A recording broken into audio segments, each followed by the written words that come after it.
Pertama, kita perlu ingat, pernah dengar tak The Blue Beam Project? Oh, sudahlah Ustaz, Blue Beam apa pula ni? Nak kita tahu, Scooby-Doo sajalah. Blue Beam Project ni projek raksasa. Hasil kerjasama NASA dengan Persyarikatan Bangsa-Bangsa Bersatu. Antara bawah Blue Beam Project ni, kalau dahulu ada Philadelphia Project, ada Montauk Project tahun 40-an dengan tentera-tentera dia. Tapi sekarang ni, di awal 90-an, antara dalam projek The Blue Beam ialah pembinaan HAARP Antenna Transmitter. Tahu HAARP? Pernah dengar HAARP? HAARP. High Frequency Active Auroral Research Program.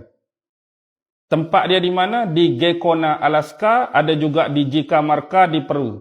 Tapi yang paling besar di Gecko-na, Alaska. Satu alat HAARP ni dia boleh buat macam-macam. HAARP boleh buat gempa bumi. HAARP boleh buat ribut taufan. HAARP boleh buat kemarau. HAARP boleh buat salji. HAARP boleh buat jadi bumi gersang. HAARP juga boleh buat tsunami. Faham? Maksudnya cuaca hari ini boleh dikawal oleh mereka. Dan kita faham dengan satu benda yang Nabi sebut tentang kehebatan Dajjal, satu masa bumi ini akan jadi gersang. Dan dia akan menawarkan pertolongan kepada kita. Siapa yang bekerjasama dengan aku, mengaku aku jadi Tuhan, bumi kamu hak gersang, aku akan kembali suburkan. Lawan aku, tak mau percaya dekat aku, kekallah dalam keadaan ini. Dan Nabi sebut, makanan utama bagi umat Islam hari itu cumalah zikir. Dia boleh buat tak? Kemarau, dia boleh buat gersang, dia mungkin boleh buat dengan benda ni. Dan dia boleh menyuburkan kembali, buat hujan, buat apa pun dengan benda ni. Kalau kita tak tahu, maksudnya kita terfitnah, kita menganggap bahawa kejadian-kejadian alam ni berlaku secara tabi'i, sedangkan boleh dibuat dan boleh dirancang. Bahkan yang lebih besar berada di kawasan marine di Switzerland. LHC.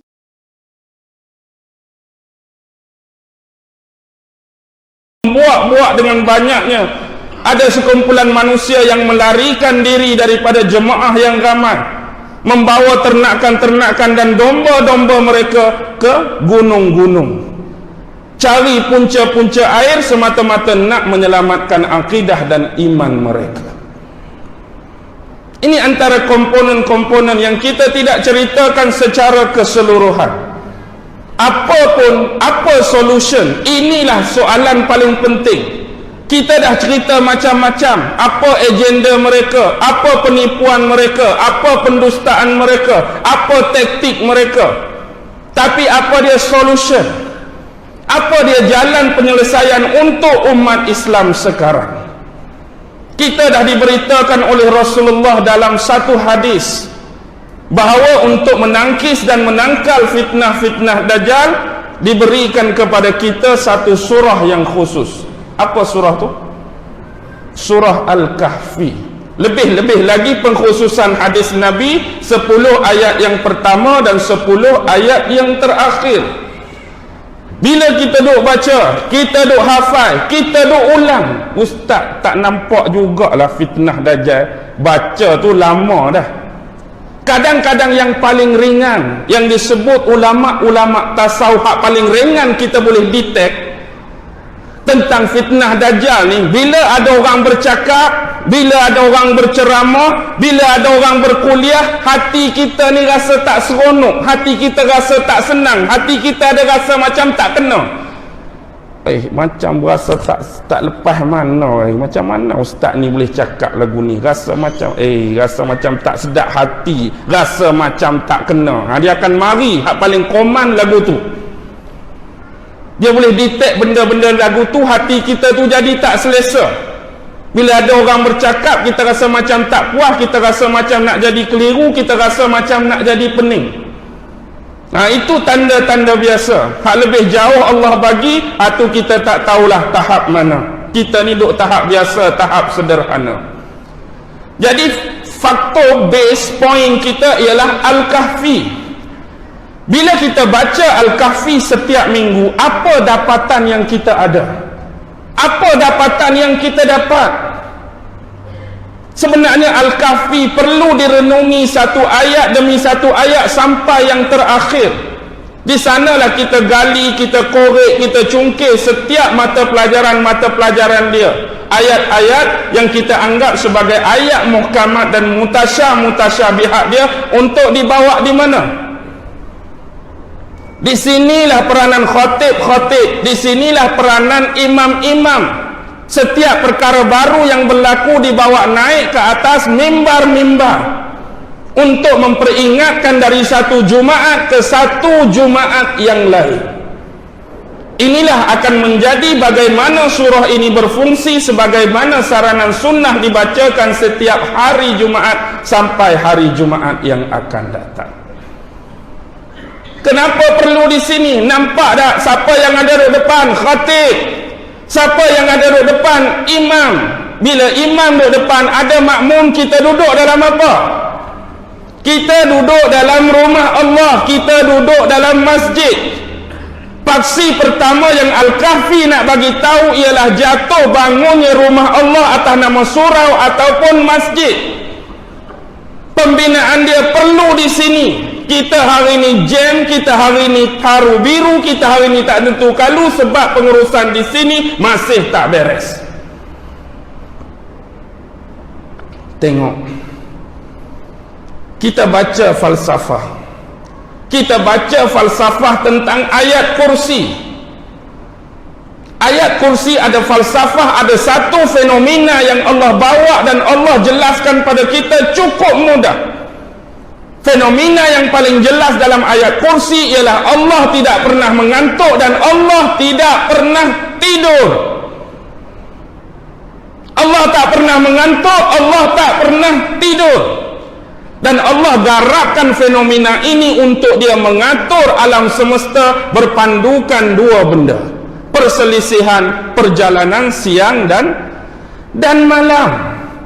Siang biasa kita gunakan untuk bekerja dan sebahagiannya untuk beribadat, dan malam kita gunakan untuk berehat, tidur.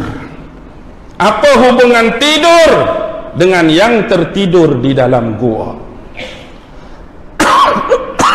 Apa hubungan tidur dengan yang tertidur di dalam gua?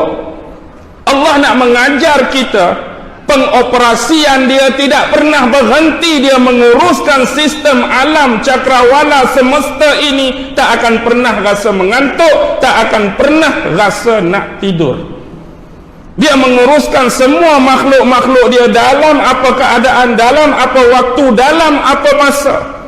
Dan seharusnya benda ini juga berjalan dalam rumah dia. Rumah pemilik yang tidak tidur, rumah pemilik yang tidak mengantuk. Tetapi permasalahannya sekarang bila kita bawa fenomena dan tema ini pada masjid dan rumah kita, pasal apa rumah ibadat kita ada operating hour dia? Pasal apa masjid kita ada operating hour dia? Maksudnya pukul 10 gelap, pukul 10 dah tutup pintu, pukul 10 dah kunci. Dia dilenakan, dia ditidurkan. Bila masjid kita nak bangun? Subuh pagi.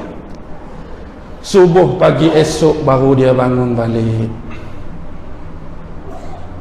Kita yang menidurkan dia, kita yang melenakan dia. Pasal apa? Rumah Allah mesti ada operating hour.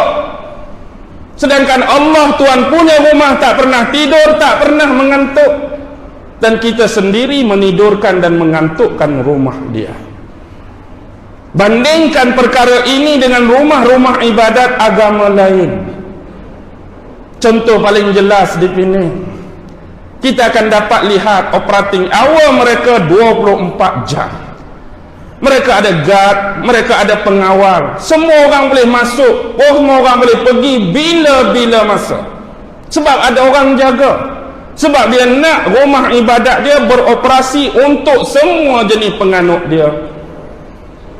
Dan bagaimana kita hari ini bayangkan, kita tidak tahu keadaan kita dengan orang lain tak semestinya sama. Kebahagiaan kadang-kadang ada duka, kebahagiaan kadang-kadang ada kecewa. Kadang-kadang orang tu pukul 2 pagi baru bergaduh dengan bini, pukul 2 pagi baru dengar berita yang kurang menyenangkan. Dia serabut duduk rumah, dia nak cari ketenangan. Ada baiknya aku pergi mengadu, merayu, menghadap Allah. 2 pagi. Agak-agak masjid mana buka bang? Agak-agak masjid mana buka? Aku nak sembahyang tahajud lah malam ni. Pi masjid tu tutup, pi depan sikit tutup, pi situ tutup. Sampai ke subuh pun rapat akan tutup. Macam mana? Dan inilah perlu difikirkan oleh pengurusi sampai orang bawah. Pertimbangan dan neraca dia nak memikirkan antara keselamatan aset-aset masjid dan nak memberi laluan kepada orang-orang yang nak beriktikaf. Kita tutup tu sebab nak jaga aset masjid, kan kecurian kan macam-macam kan. Kadang-kadang ada juga orang mari pukul 2, orang mari pukul 3, hak betul-betul. Kita pergi masjid tutup pula. Jadi perlukan banyak perbincangan, perlukan banyak solution untuk menyelesaikan masalah ini. Bila kita tanya sahabat-sahabat kita berlainan agama, pernah tak berlaku kecurian di rumah-rumah ibadat kamu? Dia kata kecurian ni ada di mana-mana, tetapi tahap dia minima.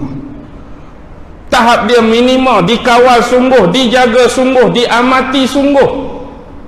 Tapi kita hak paling kecil apa dia?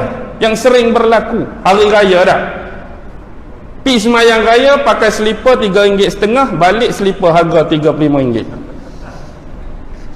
Nah, selipar kita RM3.5, balik tu lawa selipar ni, perak-perak selipar orang RM35. Kawan tu pula baru beli selipar, baru nak tayang kat kawan selipar baru, tengok tinggal selipar Jepun dah. Ni ada di mana-mana. Tempat dia mana? Masjid kita, bukan rumah ibadat orang. Siapa hak buat? Tadi hak duduk semayang sebelah kita. Siapa kadang-kadang ambil hak dia rokok sekali dengan kita. Siapa kadang-kadang buat kerja ni hak sujud sebelah kita. Why ini berlaku? Lihat kadang-kadang iktikaf kita. Tengok iktikaf kita. Apa maksud iktikaf? Iktikaf ni menetapkan diri. Kita masuk berniat iktikaf, macam-macam ibadat kita boleh buat. Kita nak baca Quran, go on. Nak berzikir, go on. Nak berwirid, go on. Nak meratib, go on. Nak baca mana-mana buku agama dalam masjid, go on. Tapi biasanya yang selalu kita buat ialah iktikaf apa? Iktikaf ritual ke iktikaf aktual yang selalu kita buat? Ritual ke aktual? Ritual yang selalu kita buat. Kita masuk buat benda saya sebut tadi. Iktikaf baca Quran, iktikaf semayang sunat, iktikaf meratib, iktikaf tu. Aktual jarang ada. Masjid besar macam ni tak akan berlaku biasanya. Tapi masjid yang kecil-kecil, mana bukti tak ada aktual? Kadang-kadang kita iktikaf ritual kita. Baca Quran habis 3 juzuk. Taik cicak dan taik lipah 3 kilo duduk sebelah. Tak ada siapa ambil tahu. Quran dah habis 3 juzuk. Taik lipah sebelah, taik cicak sebelah. Tak ada siapa nak tolong sapu. Ritual kita buat, aktual tak ada, tindakan tak ada. Wirid 50,000. Subhanallah, subhanallah, subhanallah. Berapa dah 50,000? Nampak atas sawang labah-labah penuh, tak ada siapa ambil tahu. Ikut dia lah labah-labah, sambung lagi 10,000 ustaz. Subhanallah, subhanallah, subhanallah. Ini kerja siapa? Ni kerja siapa? Dah kita lantik AJK. Mana AJK kebersihan? Mana AJK kebersihan? Rumah Allah surau tu hak AJK ke hak kita? Rumah Allah masjid hak AJK ke hak kita? AJK tu tukang mengurus, bersih sama-sama lah. Dah kata masjid kita, rumah Allah. Ni semua nak harap AJK. Ni kadang-kadang longkang ada sampah, longkang ada tin, tu pun AJK. Dan longkang ada tin. Dah hang tengok ambil je lah, dapat kedua tin je pun. Tu pun bagi tahu AJK bahagian kebersihan. kepala paik patah pun AJK. Dia tunggu bila nak tunggu bedai nanti mesyuarat agung lah. Hang kena aku ni, aku dah tanda ni kepala paik patah belah ni, lampu bor tak nyala belah ni. Dia nak tunggu hak lagu tu. Jadi masjid ni jadi tempat apa? Tempat pergaduhan, mesyuarat agung, tempat adu domba, kadang-kadang tempat caci maki, kadang-kadang tempat perbalahan politik, kadang-kadang tempat tuhmah orang, cungkir peribadi orang. Jadi lagu tu dah. Sepatutnya masjid ini bila kotor sama-sama kita bersih, yang hadir sama-sama kita raih, yang jahil sama-sama kita bagi ilmu. Bukan nak buat fungsi masjid macam benda-benda tadi.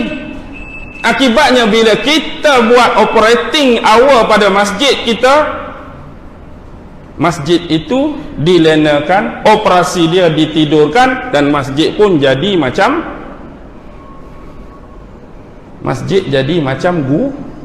gua.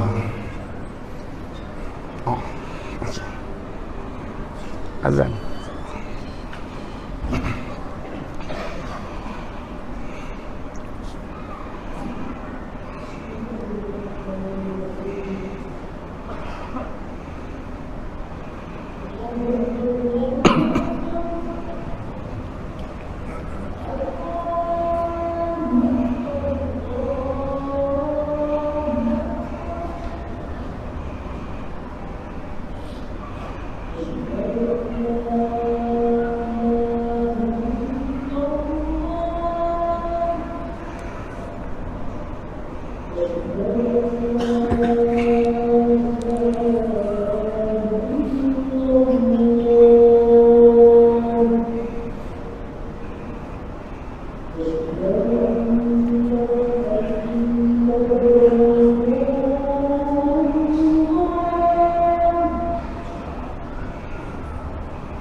Baik, kita bersambung.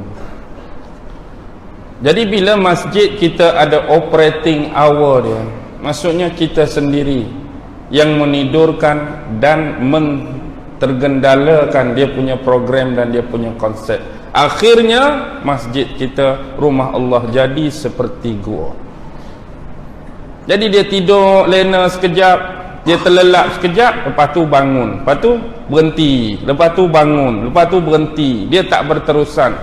Macam fungsi pada yang tidak pernah tidur dan tidak pernah mengantuk. Dan kita lihat juga apa yang Allah bagi clue pada kita tentang kisah Ashabul Kahfi. Ashabul Kahfi pada komponen tentang dia adalah permasalahan fitnah pada akidah. Komponen pertama fitnah pada akidah ada pada kisah Ashabul Kahfi kerana menyelamatkan iman masing-masing.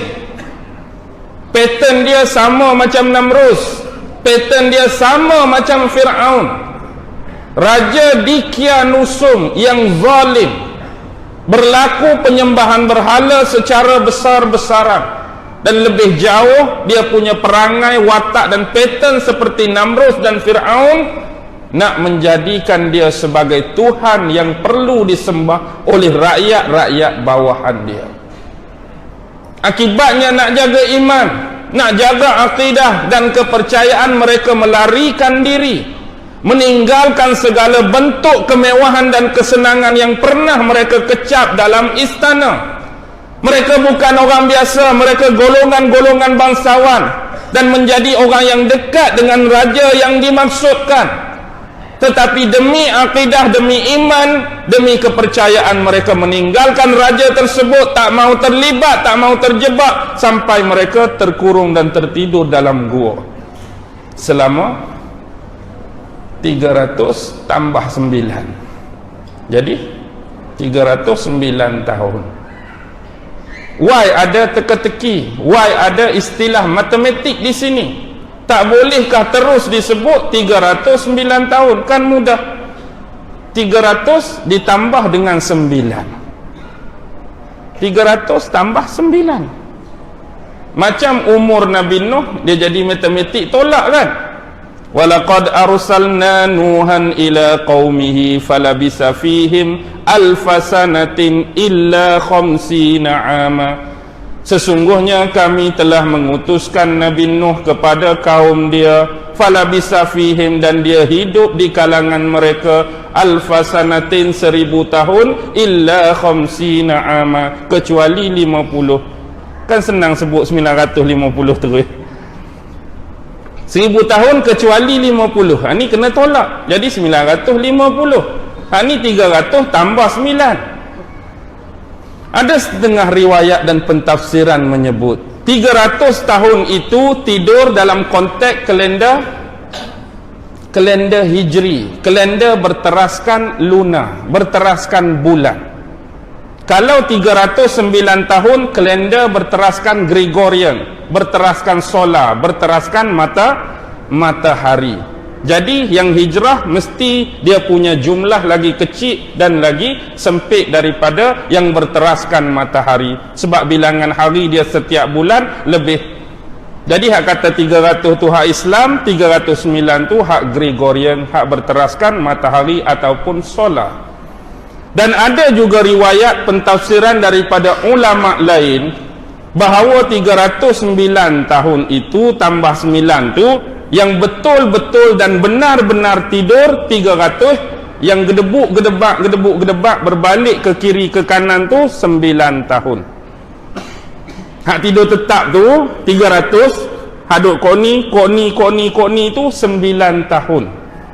Maksudnya Allah balikkan mereka, sebab itu punca daripada gua tu ada 2 lubang, satu sebelah timur, satu sebelah barat.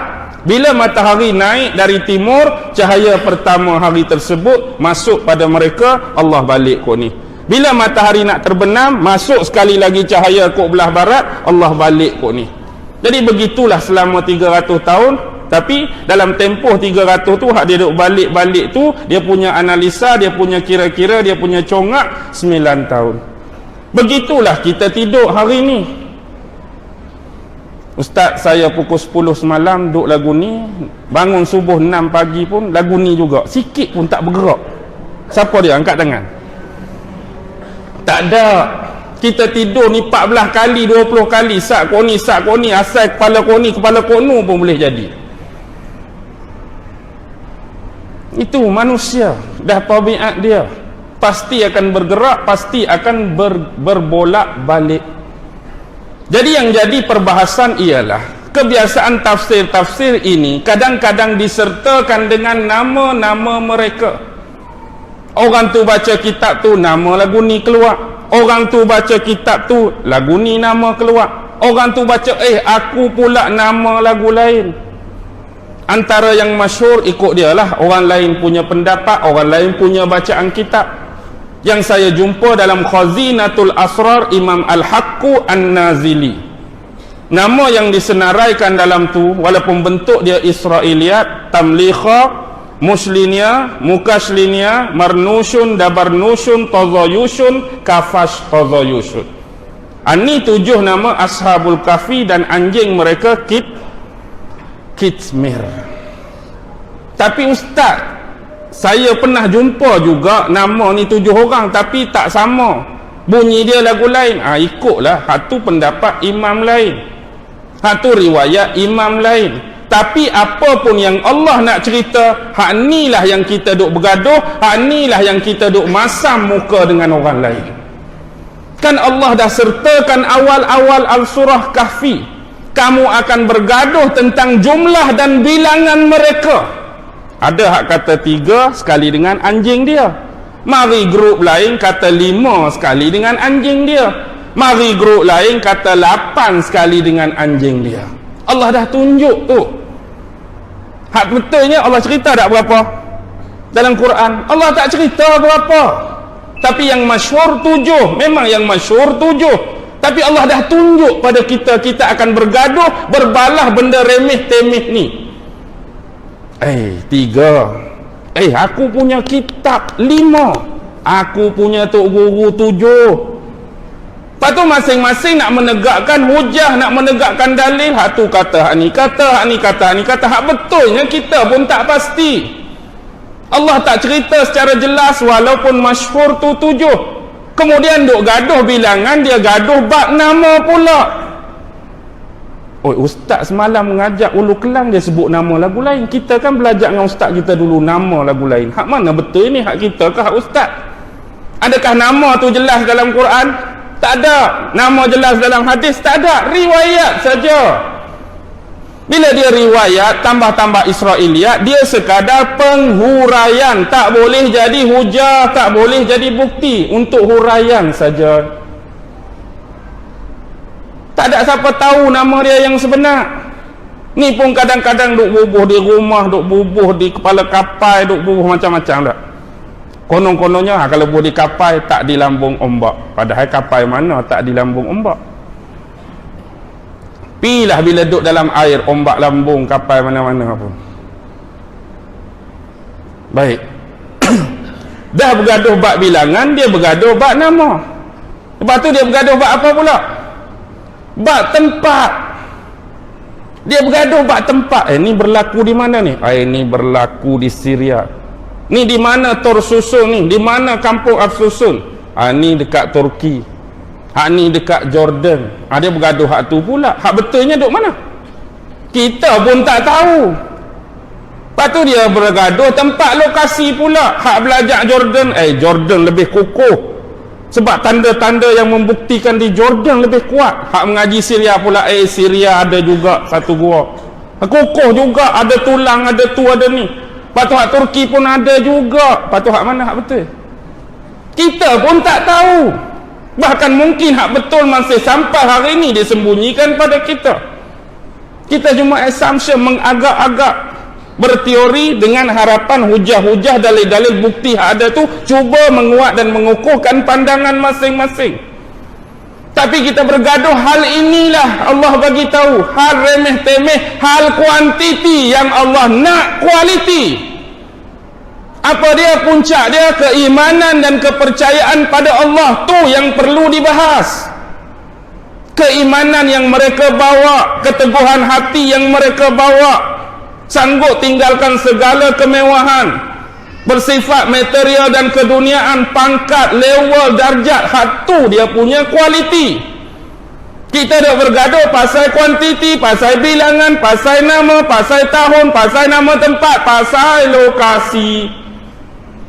Cerita tak apa, jangan dah bergaduh. Tapi hak jadi isu gaduh, hak tu lah. Tak kuat mana pandangan imam ni, tak kuat mana ni. Tempat ni tak kuat. Lepas tu hak kuat di mana? Hak kuat ni tempat ni. Ustaz pernah pergi ke tempat ni? Aku pun tak pernah pergi. Aku pun baru jumpa dalam kitab ni. Tapi aku rasa hak ni lah lagi kuat. Lagu tu kira kuat.